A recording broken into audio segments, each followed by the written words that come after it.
Impressive bit of, it looks like residential with large business architecture.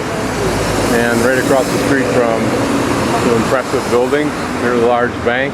This is a Christian church of some sort.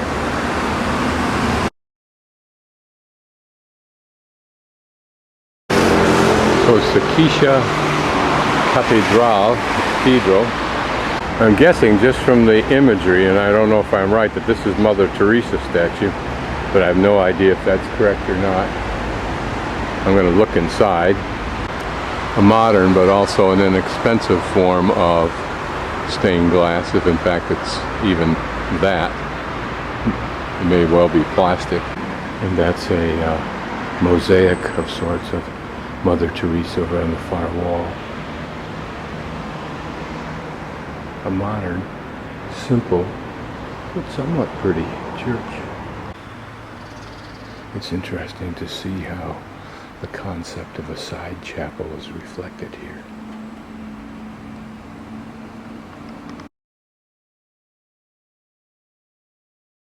Some men working apparently on the top of what may be a mosque. I'm not sure what it is.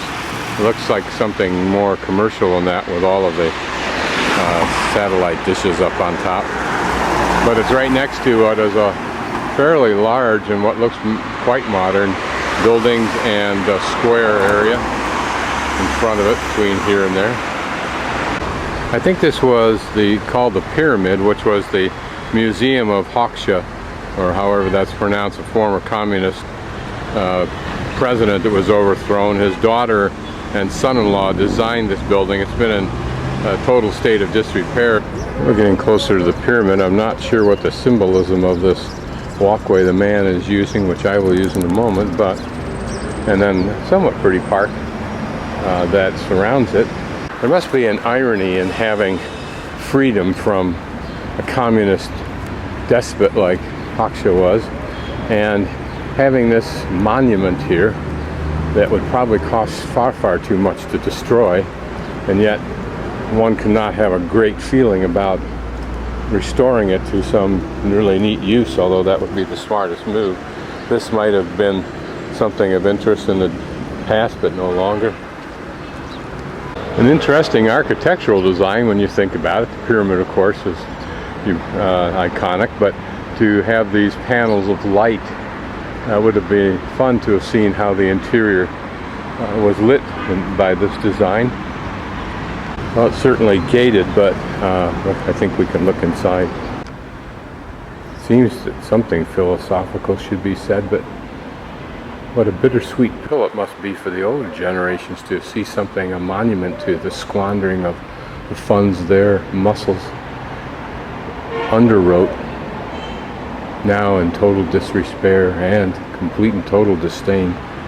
They're one of the new giants of this current generation, all over the world. Here another view. There's been a good attempt to maintain the grounds to as pleasant a degree as they can. It has to be a struggle for a state that's basically poor to resurrect itself. Again, noticing how color patterns can be used inexpensively to add interest to a building.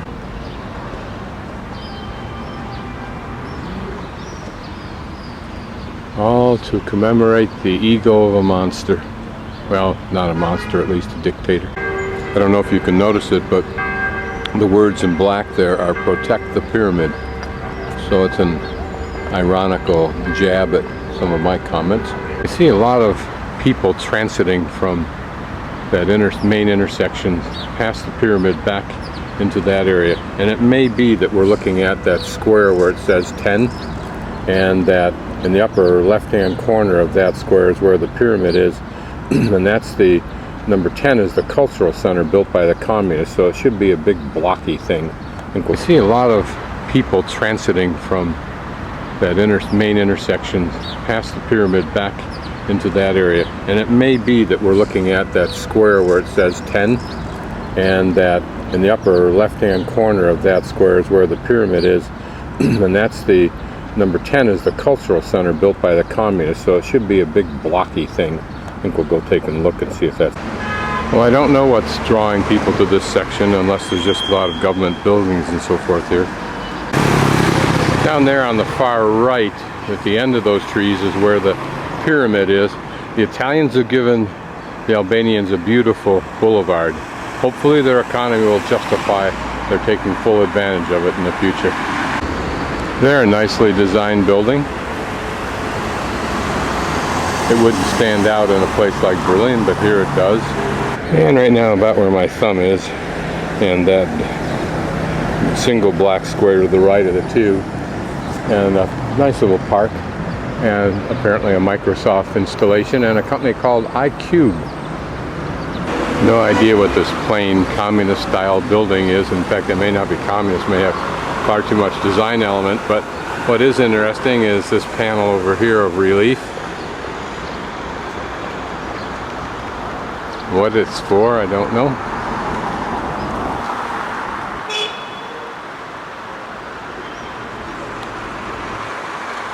Certainly it reflects one of the periods of revolution.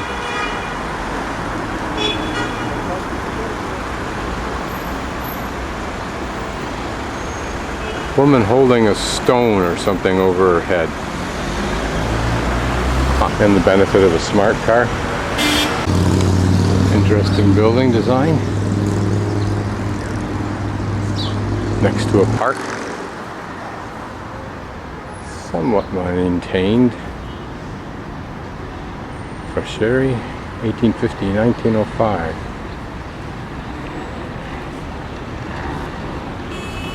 This is Nam Frasheri, 1846-1900. Say the least an important family, but exactly why? 1839, 1892. Where my thumb is where we are now in this little park. Here's some ongoing repatriation. Now planting trees, that's cool. And I'll probably come in and restore that brickwork. I'm going to backtrack for a while through this Bloku area, which was a restricted area solely for communist hierarchy during that era. So we'll see what we see. Hopefully some interesting architecture. Get it? Albanian fried chicken. I suspect that this area now is the same as it was before, only modern. Lots of cafes and restaurants and other boutiques. There are a lot of tech places or stores. Vodafone. Just take a little taste of the architecture here. This is probably the in place to live if you're going to rent an apartment.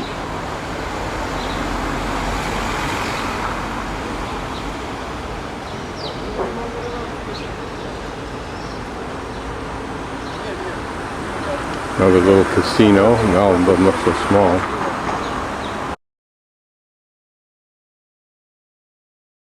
Here's kind of the produce area of this area. And we're looking down into a little market that we'll explore briefly. Far more appetizing than most markets, more interesting looking. It all looks very good and fresh. Now I'm walking in the back streets from the main drag, off the main drag, if you will. I have no idea where I'm going to go, but it'll give us a little taste of life. Electricity is expensive, so dry your clothes the natural way. And the interesting thing, it looks very much like any other place in the world where you're in a large city and you get off the main drag. The exteriors of buildings are uninteresting, often to say the least. But who knows what the lives are like inside. There's a little bakery here that I'll see if I can just get a roll from. And another little grocery area right in through here. Here I'm in a little square, very little, where I bought some bread from Ray, who is an American citizen, lived in the United States for 18 years. Son and daughter both go to Yale and are finishing up there in professions. Her husband's in the state in Washington doing something in D.C. And she and her daughter and son are here on vacation. They'll return. Their mother and father they're getting green cards for. She was working in the little bakery for some reason. go take a look and see if that's